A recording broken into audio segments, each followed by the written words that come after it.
Goods, goods, goods, goods, goods.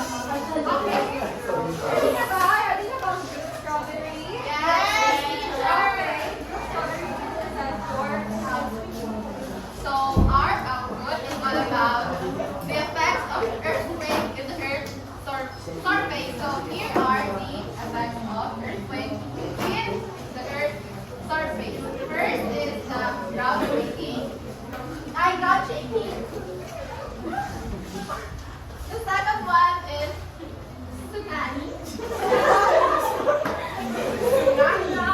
Tsunami. The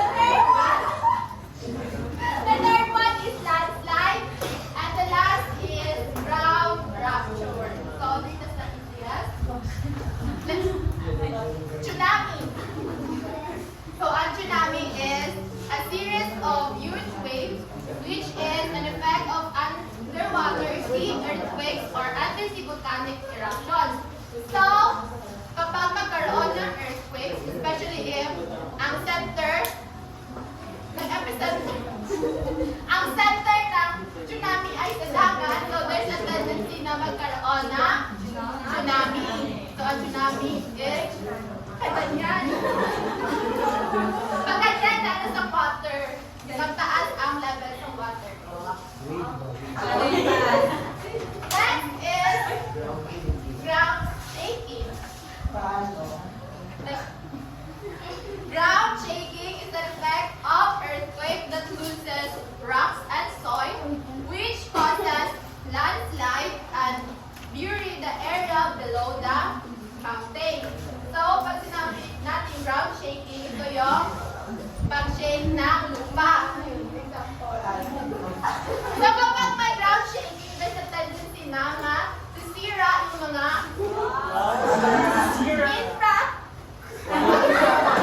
infrastructure above the earth's crust. So, the next is ground rupture. When we say ground rupture, it's caused by the push and pull of rocks underground, causing the surface to tear apart that forms gaps or cracks on the ground. So, ito ang ground rupture, ito yung pagsira ng daan. Magkakaroon ng crack ang daan kapag sobrang lakas ng earthquake. And the last is landslide. May happen when an earthquake affects or occurs on hilly or steep slopes. So, yung landslide is usually nangyayari sa mga mountain areas. Ito yung paggo ng mga soil. That's all. Thank you.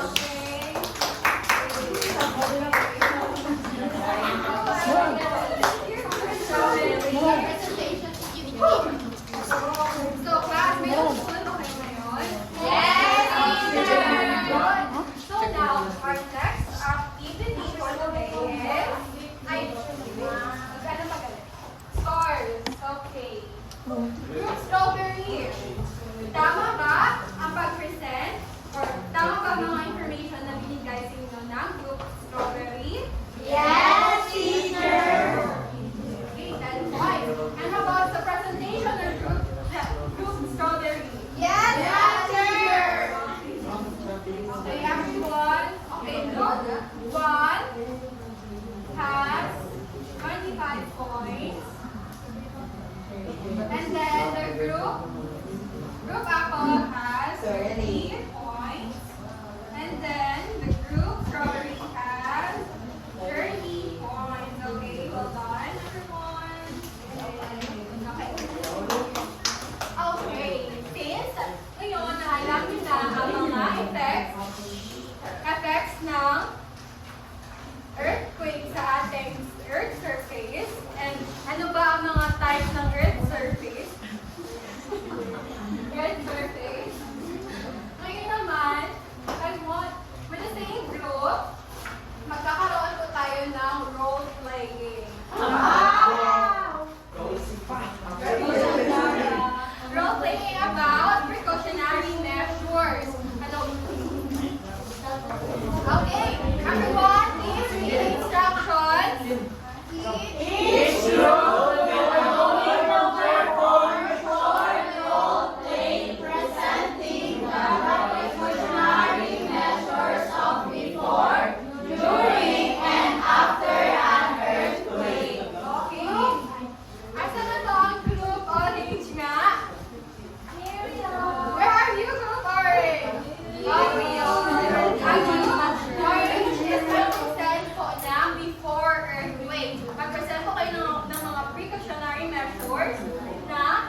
group strawberry naman po ay ang after earthquake. Naiintindihan mo ba? Yes, teacher. I will give you only 5 minutes na to discuss with your groups. Do you understand? Yes. Okay.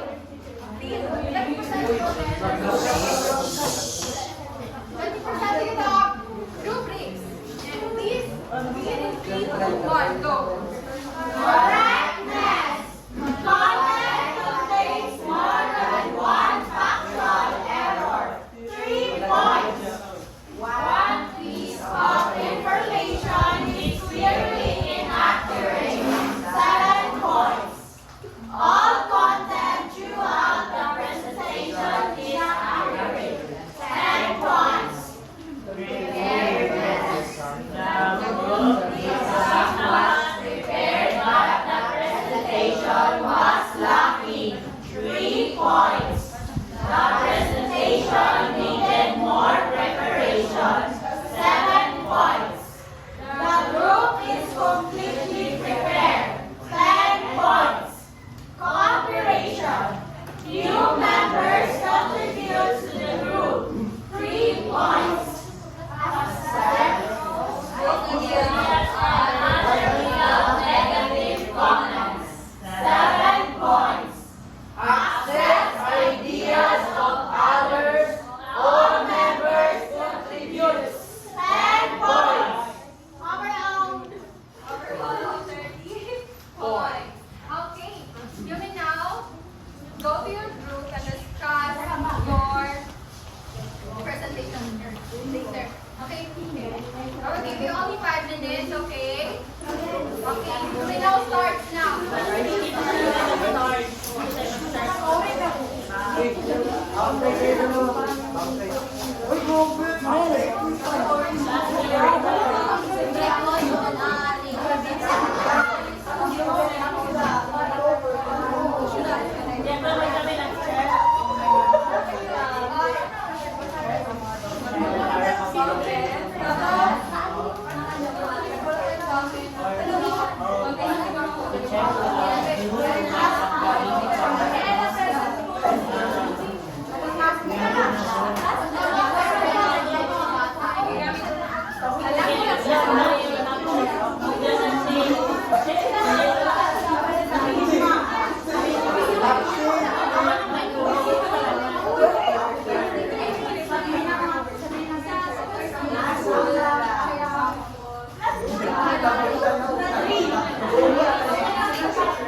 Okay na? Okay na? Okay na? Okay, when I say the magic word, you will say lights, camera, action. Do you understand? Yes, teacher! Are you ready na po kayo?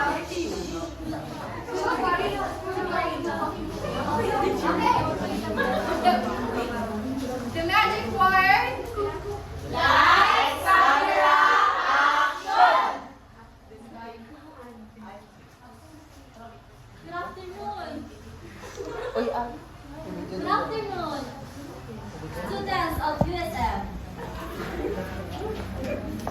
Galing sa Pillbox,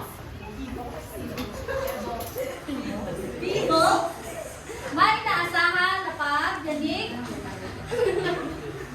at pag-active na World ngayon. Kaya, pinapaalalahanan ng lahat na kailangan ihanda ang inyong mga sarili. Naman. Kailangan natin maghanda para maging ready tayo sa earthquake. Sinunod mo lang emergency kit. Mag-practice tayo ng lab cover and all.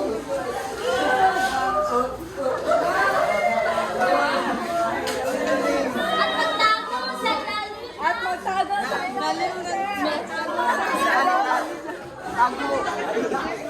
Bawal. Bawal po. Okay na, teacher.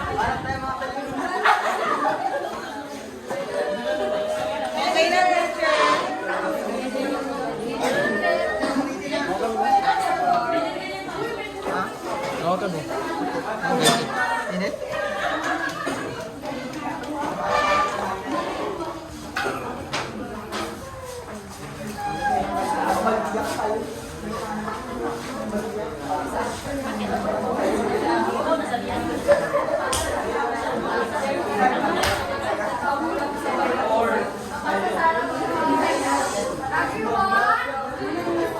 Everyone, keep quiet. So, mag-present ka ng group orange. Tama po ba?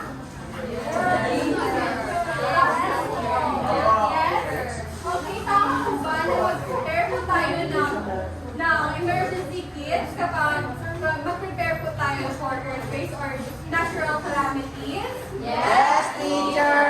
So, ano po ba mga example ng emergency kits? Who wants to answer? Examples ng emergency kits. Yes? Naman niya, teacher. Ano naman ng emergency kit? Yes, that's right. And then? Whistle. Para sa ano ba ang whistle? Pwede mo i-whistle para i-blow para yes, that's right. Dapat. Ikaw, Mr. Play. Pagkain, yes, that's right. Ikaw, Mr. Cosa. Bandage, teacher. Yes, that's right. Drinks, teacher. Drinks. Ano na drinks? Water. Nakapasok daw ito. And how about the dog cover and hold? Tama po ba pag-present sila? Yes. Kulang. So, Paano po, ano po ba dapat na pag practice ng drills or ng earthquake drills? The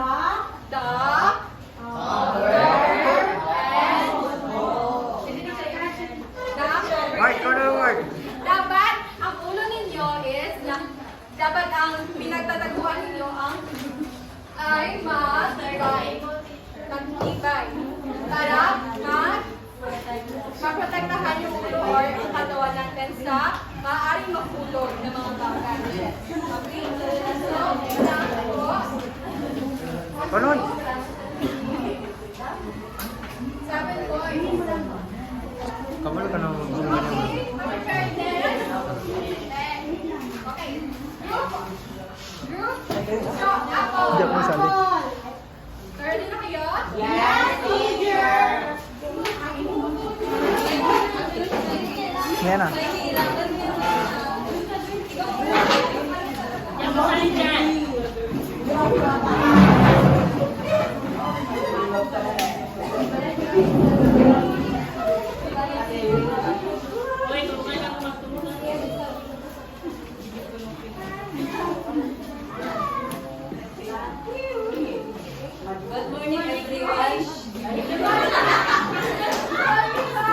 What's the magic word? Camera, action! Good morning, everyone. Please copy this. Okay. Wait. Magaling ba?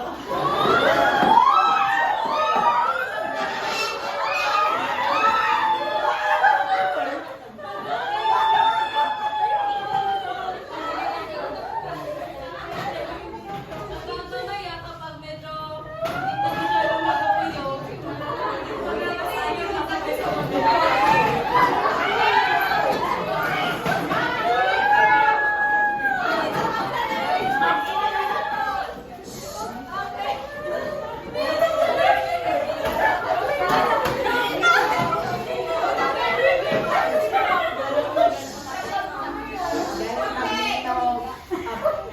Class A, Group A.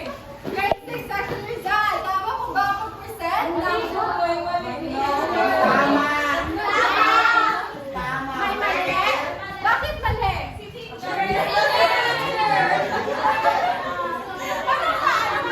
Naka-video sila, teacher! Naka-video. Ano ba? Documentary. Teacher, hindi na po.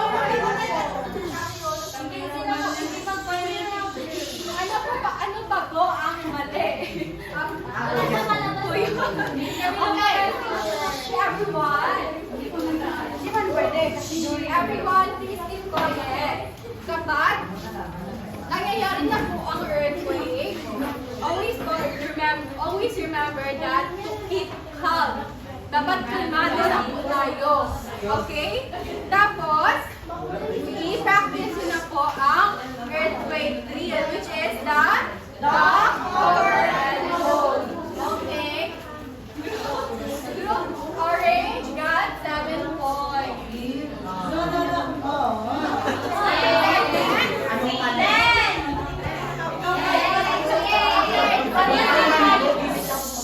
Group 3, are you ready? Yes, teacher! In front and set your throne. Uli, dito sila mga uli.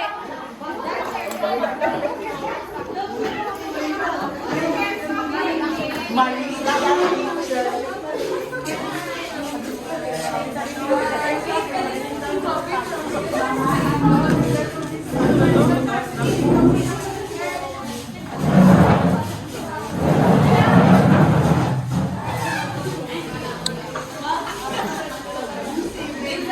Okay.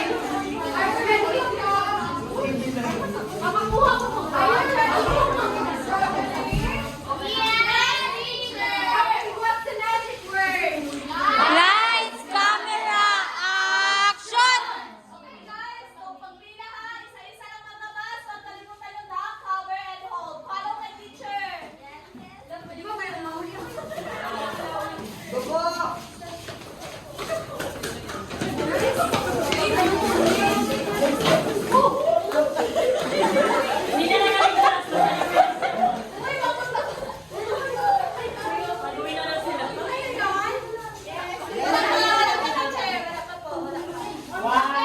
Pagbilang, count out. Start sa'yo, Angela. 1, 2, 4, 5, 6, 7, 11. Okay, sino class mayor? Ilan kayo? Ilan kayo? 13? Meron na sugatan? Wala. May naiwan sa classroom? Meron!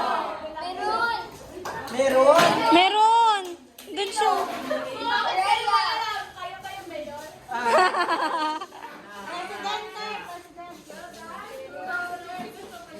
Press! Press! Well done. Okay,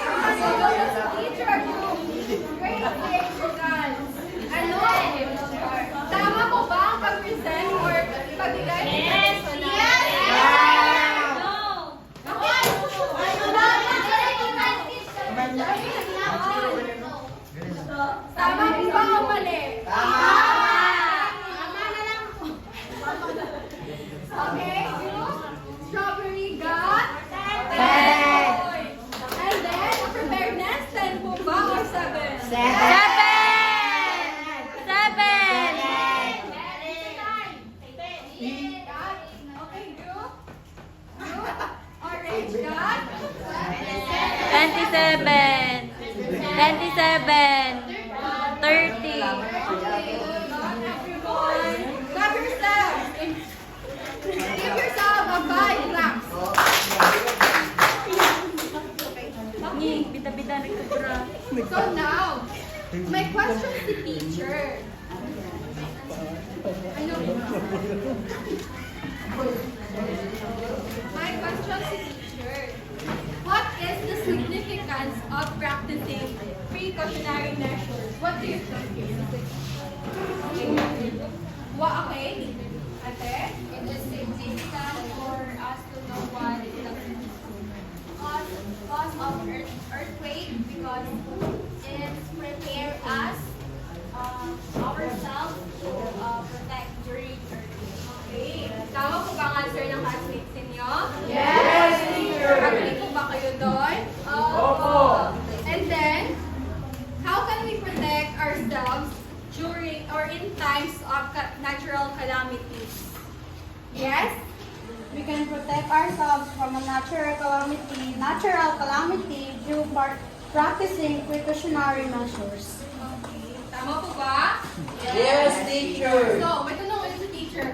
Let's imagine. Imagine ourselves or tayo ourselves na nakatira po tayo sa prone area of earthquake na prone. Charot. Prone sa earthquake. Okay. Class, let's imagine ourselves that we are living in an area that is prone to earthquake. How could you apply or how can we apply our lesson for today to keep you and your family safe during an earthquake? Yes? Yes, Miss Bimada. I can protect myself and my family from earthquake through doing an earthquake drill, preparing an emergency bag, communication plan, and looking for a safe spot for us. With these precautionary measures, we can reduce the risk and keep my family safe from earthquake. Agree po ba kayo doon? Yes. Yes, we can apply our lesson for today to keep ourselves safe during an earthquake or in different natural calamities. And now, who can enumerate the effects or changes on the earth, the changes or effect of earthquake on the earth's surface? Changes or effects? Katong? Yes, Miss Janai? The effects of earthquakes are landslides, ground rupture, tsunami, and ground shaking. Okay, well done. And how about, okay, who can give me the types of lake boundaries? Yes, Miss Samediano? We have the convergent, the divergent, and the transformed plate boundaries. And how about the types of earthquake? Yes, Mr. Kaganos? Tectonic earthquake, and volcanic earthquake, and magnetic earthquake. Okay, well done everyone. So, please get one for sheet of paper to answer this.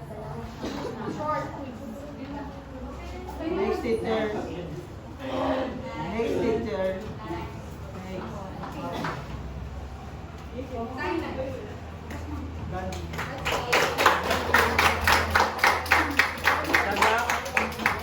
Okay, ako.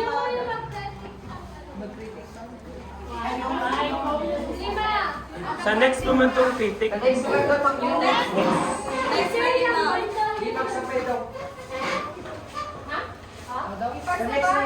Before na mag-start, we discuss demo explaining ng titik. Dapat ito.